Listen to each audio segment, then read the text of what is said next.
Another day, another yap session, and today we're finally at the almost finish line of the nightmarish hell that is Road to Kingdom Ace of Ace with episode 7, which is now the elimination round part 2. These stages were definitely the best stages that have come out of this season of Road to Kingdom. And I know I say this every goddamn episode, but it is true this time because this time is different. Because this time the groups actually were interacting with the fucking camera and I feel involved. I feel like our parasocial relationship is going somewhere. The stage was definitely bigger. Also, the inclusion of camera cuts, transitions, VCRs were definitely helping the groups in terms of storytelling because it was more intricate, well, at least for some groups. But my only question was, how live audience dealt with? Because see, from what I know that the live audience was still there because 70% of the votes was from them. So either it was pre-recorded and shown to them, and I don't know why didn't they do that throughout the show, but or the groups just continued to interact with the camera and just gave a fuck you to the audience. So either way, good for us in the end, right?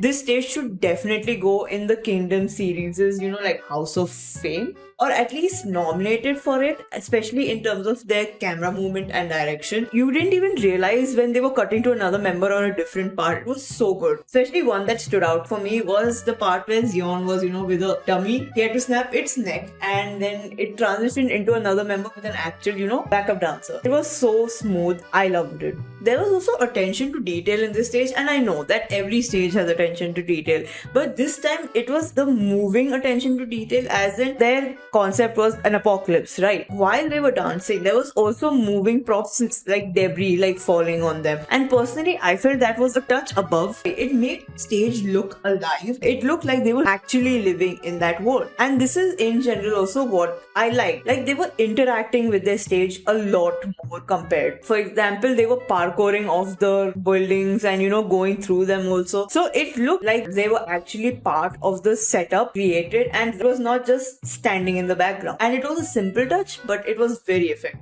As for Yoon-sung, I have become a major simp for him, although I did not know he was part of X1. My sister had to explain that what an X member is, but that aside, I love it when he shows his crazy eyes and smoke, which he did again. Only one thing was, in the first chorus where this hand movement is there, right? I felt it was kind of awkward, not him, but the dance essentially, where it felt like unnecessary focus was being put on him doing the dance in this apocalypse world. I know they're supposed to dance and show the story, but it was weirdly focused on him. I'm not able to explain this. I'm terrible at explaining this, but yeah. And now onto a small detail that you probably didn't notice and probably don't care, but I really need to get it out of my system. So their concept really made their stage look full, and yeah, obviously every concept will make the stage look full with good amount of props, right? But over here it was more like the stage color, where if you notice, the stage color is black, which it blends in with the dark hued and decrepit nature of their concept, so it doesn't stand out because it becomes part of the hellish landscape created. So overall, Unite stage was definitely in my top 3 stages from this round and probably from Kingdom in general also. Snake is successful in this season of the Kingdom series, where they have managed to make me care about a group that I did not know much about before. Season 1 it was ONS, season 2 it was B2B, and now it's 8TURN. I was genuinely so mad that their views were one of the lowest views for this round. Snake is making me care for them more than my own group. What is happening to me? But that aside, right, I really want to put forward how much I appreciate that they did not stick to the original choreo created for Hive, and they made a new one for this stage, because in the end this is no limit, as in no limit to anything. They could do whatever the fuck they want, so they did, and they did not have to stick to the choreo. They could literally do whatever they want, so they made a new one, and honestly they served, obviously, but it fit their concept chosen by them for this stage. Particularly in the chorus round, I feel like they were kind of honoring Taemin, especially it reminded me of Move Taemin, the slow chorus part, the slow movement, the enticing movement that Taemin does. So as for this stage, it took on the legend of Narcissus. It's a Greek myth where a young beautiful man falls in love with his own reflection while looking at himself at a pond, and because he's so enticed with himself, he ends up just shriveling away near that pond, and where he died, flowers ended up growing next to him. So in terms of this stage setup, art direction wise, it was on the lines of of Atlantis, and definitely Atlantis and Narcissus have a common moral where overconfidence will be your own downfall. And also the stage used sirens like the mythological creature. For example, in Ive's original song, the dance break part, they incorporated it throughout the entire song where it sounded like the warning of sirens. And what blends sirens and Narcissus is the pitfalls of beauty. And now for part 2 of a small detail you probably didn't notice and probably didn't care, but I really need to get it out of my system, is, as mentioned before, the stage color was black, and I feel that it made 8-turn stage look a little bit empty because the black color was sticking out a little too much amongst, the ethereal pastel colors. And it's not that they could cover the stage, right? Because then they would be falling left and right. So it definitely made the stage look empty at certain points. But overall, I like Pretty Boys and they did really well. They were definitely in my top 3, if not top 2 for this round. So ONEUS made the ultimate freaking power move by choosing their own song, because it's like a way of saying that we're so freaking confident with our own song that we know it will be successful. We don't need the success from other songs to get views for this song. And kudos to them. They were right.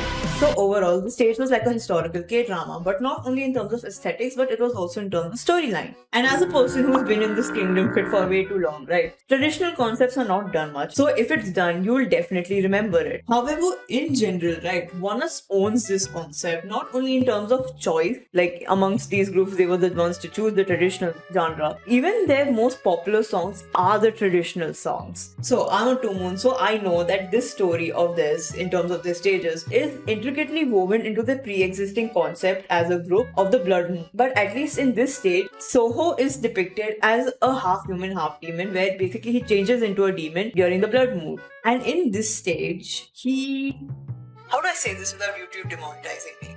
He unalives his lover. So the stage begins this part of the story where he has already hurt his lover, and because he cannot live without her, he decides to take a jump into the river, is all I'm going to say. Also, I love how most ONEUS songs are just like, I'd rather die than live without you. We love over dramatic men over here. Okay, so I literally do not know any, like music terms, so bear with me over here. I really do love how the traditional elements of the song at certain points blends with modern techno beats, especially like in Dongju's part over here. And it's especially done when, the blood moon comes and, the demonic side is shown. Because the music itself shows a story. Yeah, music shows stories, music tells stories. Who knew? I genuinely teared up when Soho hit his last note. Was it because of the emotional story itself, or was it out of pride?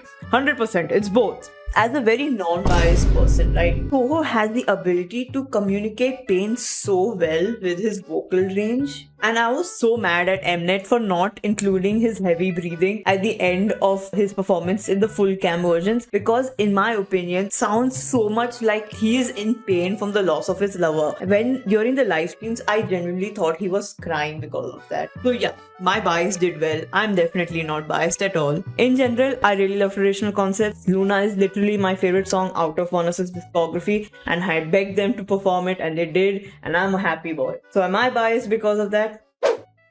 You be the judge of that. So Gravity, in my opinion, they portray their stories through minimalism. Do I mean that there's no stories in it? No, there are stories in their stages. It's just that they choose not to have enormous and excessive setups for them. Rather, they choose singular but rather powerful elements or props for their stages that an intellectual viewer will be able to pick up. For example, the overdose stage, where moment Serum put his hand in that black liquid, I was able to put 2 and 2 together, and I'm just like, oh, I think they're going for the Venom concept. So yeah, their stages are intricate in their own way, and sometimes because of that, they might not be appreciated by certain audiences. But they were appreciated by exiles because I could see in the comment sections of their full cam. So definitely Gravity did their research from the source material, and good for them. But that aside, as a person who did not visually resonate with their stage in terms of art direction, I cannot take credit away from them in terms of vocals and harmonization, because in every stage they deliver. Many stages, I feel like the groups had certain sync issues, harmonization composition issue. Vocals were overpowering each other, whereas in Gravity, I have never found a fault.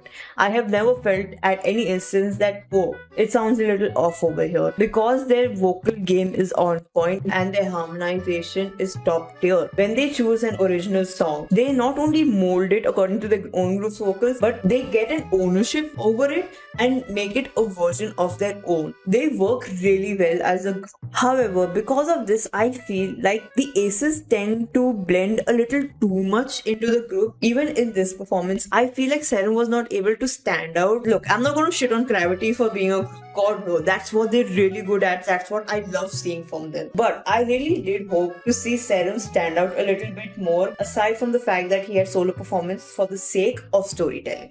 And now, done. I mean, we're almost done. For now, it's been your girl RAVENXUS. Don't forget to like, comment, share, and subscribe.